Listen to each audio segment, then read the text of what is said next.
Just a little bit of a history on the Australian share market. I'll get into property shortly, but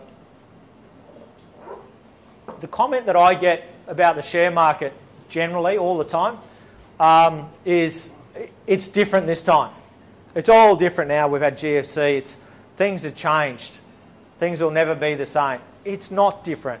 It's never been different. We have had quite a remarkable history, even this century. For those of you that can't read it, this is 1900 up to 2010.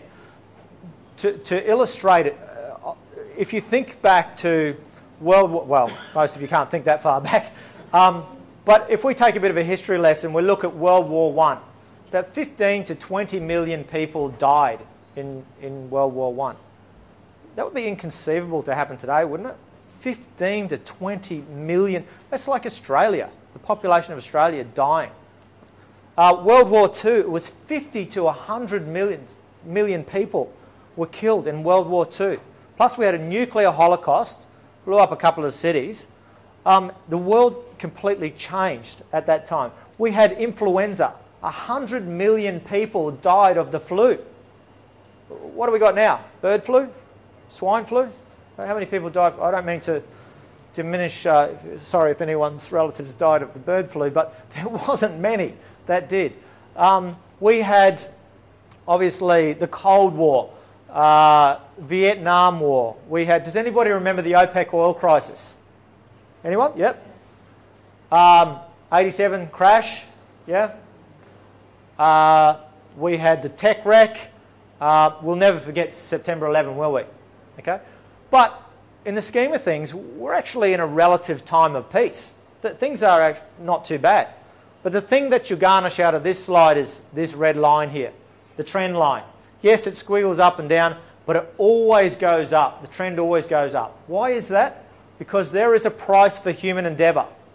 We are always looking for ways to do things bigger, better, faster and more. Okay, more effectively, more efficiently, more comfortably. It's why we all have these things, iPhones. Okay, there's always a new app to do something easier. And that's human endeavour. That's the way we think. We're driven to do that. So it will always go up, but it does, yes, have its ups and downs on the way through. And I'm going to come back to that. This slide here shows the positive and negative returns over the last 100 years, from 1900 through 2000. You guys up the back probably won't be able to see, but here's a zero line here. So all the dark green lines below the line or dark green bars I should say, are the negative returns, and all the light green bars are the positive returns. A couple of things jump out immediately. The average return over the time was 13.5%. You can see there's a lot more positive returns than there are negative returns. A couple of other things that you'll notice from this slide. The first thing is that there's roughly, in the last half of the century, there's roughly a crash every 5 years. Okay? Just expect it. It's going to happen. But the other thing is, every time there's a crash, have a look at this. But a crash next year, big year. Crash, monster. Crash, monster. Crash, another huge year. GFC, big year. We all remember the 38% loss on the GFC, don't we? We couldn't get away from it from the TV, could we? But does anyone remember the year after, 2009? We had a 37% gain. Yes? What group of shares are you basing this on?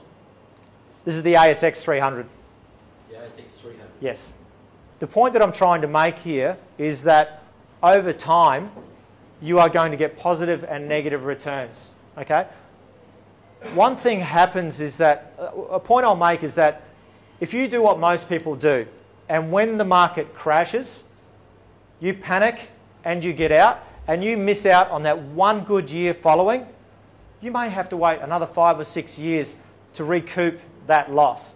In fact, you'll probably maybe just until the next crash happens. Okay? The whole premise with this slide is that it's time in the market, not timing the market, that really gets the results. As I said earlier, no one can pick the crashes. No one knows when these things are going to happen. But if you miss out on that one good year because you're making foolish mistakes about trying to time the market and you get it wrong, you can miss out on significant parts. And there's a reason that this happens too. I call it the big end of town effect, the reason that this rebounds so quickly. If we go back to this slide here and we look at, say, the 87 crash, you have this sort of phenomenon that happens. And what happens is that as things are going up, everyone's getting excited. You know, everyone's going to the barbecues, their mates are telling them how much money they've made on the share market, you've got to get in or be left behind, all that sort of thing. And a lot of people just get in because they do have fear of being left behind. And so it gets bigger and bigger and bigger. It gets this bubble effect. Okay? It gets overinflated. Then the institutions, it gets to a point, there's usually some sort of trigger, but the institutions say, well, this is way overvalued to where it should be, this red line, let's sell. And they sell quickly. And it drives the price down very quickly. In fact, there's three things that drive the price down. The first thing is them selling very quickly. The second thing is the panic from all the mums and dads that got in there and don't really know what they're doing, and they couldn't handle the roller coaster ride down, so they got out. That's the second thing that pushes it down. The last thing that pushes it down is this thing called margin calls. I talked before about lending money, margin lending to buy, to effectively buy shares, and it works like this. This is how a margin call works. You should be aware of this if you are ever looking at borrowing to buy shares. Okay, let's say we've got a $100,000 portfolio, and just as you do when you buy a property, you let's say that we have a loan-to-value ratio of 80%, meaning that we chipped in 20 and we borrowed the other 80 from the bank. Okay, and that's pretty much what you do with your house, isn't it? So this is a very high margin lending ratio for shares, but I'm just doing it to illustrate a point. So what happens with the margin call is this. Let's say the market drops by 20%, and in October 87 it dropped by 19% almost overnight. I'll just call it 20% because my maths is not that great. Okay, so your $100,000 now falls to $80,000. The bank says, hang on a second, we're only prepared to lend you 80% of your capital. 80% of 80 is 64. Give us back the difference. Now, if you don't have $16,000 in your back pocket, what do you have to do? You have to, of course, you have to sell down your shares. Now, isn't that the worst time to sell? The market's just crashed. Everyone knows that. Don't sell when the market crashes. You're actually realising your losses. It could bounce back, you know, the next day for all you know, but if you get a margin call, you are forced to sell and realise your losses.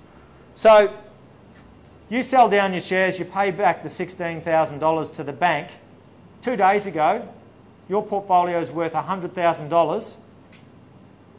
It's now worth $64,000. We had a 20% drop in the market and you lost 36% of your portfolio.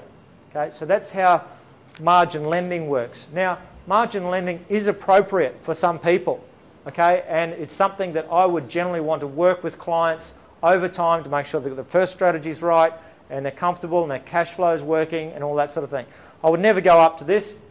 At the most, I might go up to 50%, so the chances of getting a margin call would be very, very limited, and I would probably have some other sort of cash backup or equity in other assets to back it up. But this is what happens here, and that's the third thing that pushes this down. So you get the institutions selling first, mums and dads panic, get out, and then the margin calls kick in. In 2008, margin lending in Australia halved. Okay, that's staggering.